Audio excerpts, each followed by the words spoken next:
this going to be about the eye and how it functions? A slow and lifeless rendition of the Blue Danube. It must be media from the 20th century. Right now, at this very moment, as you watch these light rays striking the magnified eye, similar tiny beams of light are entering your own eyes. Oh, God, how do I And it's stop by it? our eyes that we are able to gain a great part of our knowledge. Nature has located the eye close to the brain so that its messages may arrive there quickly. This just in. Nature has also provided ample protection for this very delicate organ. Meanwhile, on a horror VHS Here, cover, with the outer coverings removed, we see the eyeball completely surrounded by a layer of soft, fatty tissue and placed within the bony orbit, where it lies protected against sudden jolts. bony orbit. Seen from the side, the protected position of the eyeball within its funnel-shaped eye socket is shown still more clearly. Once again, we see the fatty cushion which protects it on all sides. Note this white stalk, which is the optic nerve, You do got a lot of nerve. and also these muscles, which move the eyeball. Okay, so it's super gross, but how does it function? This is the empty eye socket within the skull, with its bony walls inside and the rim of the bony orbit in front. A lot of boning in this movie. Way more than I anticipated.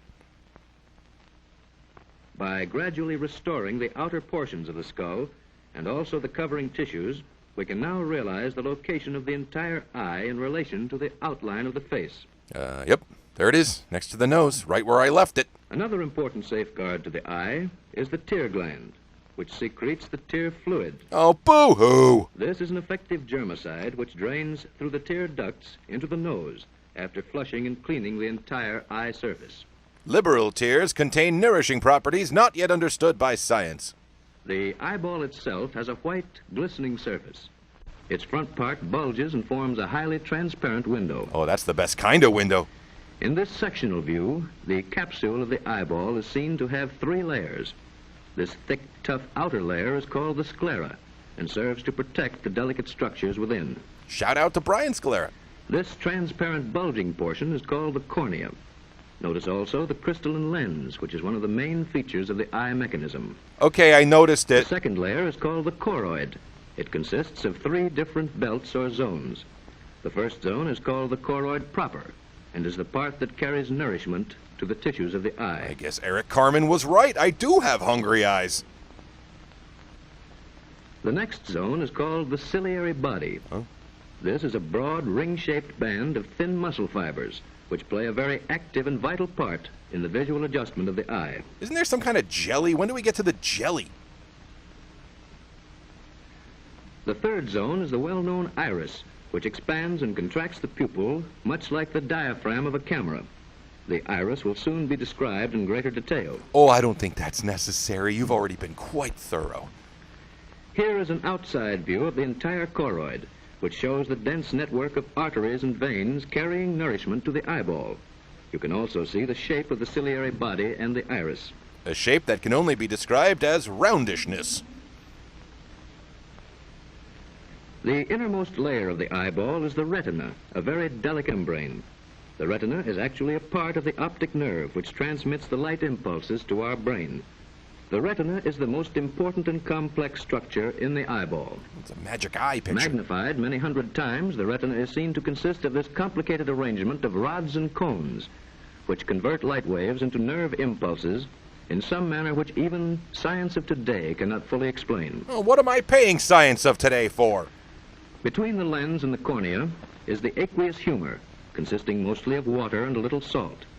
This larger space within the eye is filled with the vitreous humor or body, consisting chiefly of water with some salt and albumin. Is that the The jelly? vitreous humor is really a highly transparent jelly and plays Yes! a very important part Finally. in the act of visual adjustment.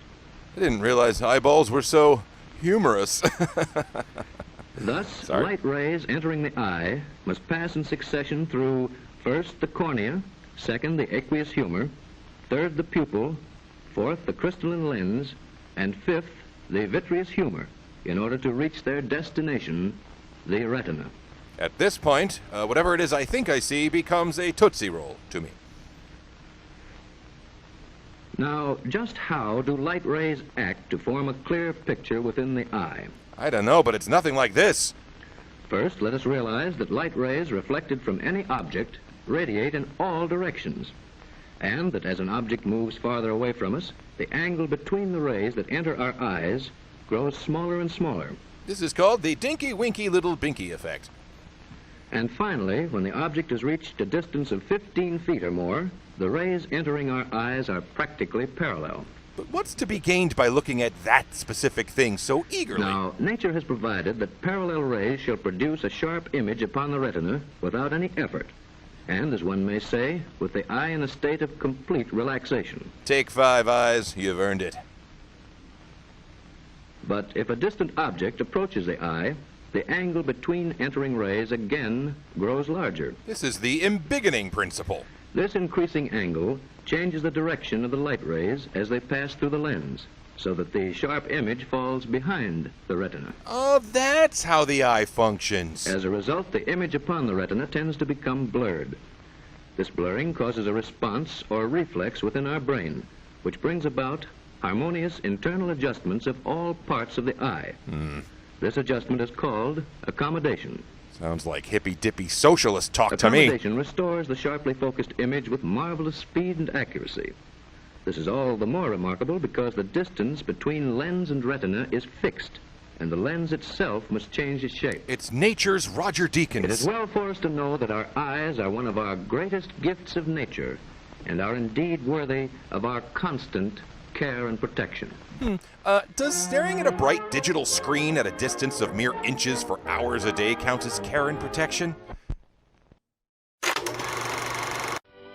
Hey, thanks for watching. Fun with Shorts and all the shows on this channel are brought to you by Patreon.com and the support of attractive, savvy people like the ones scrolling across your screen right now.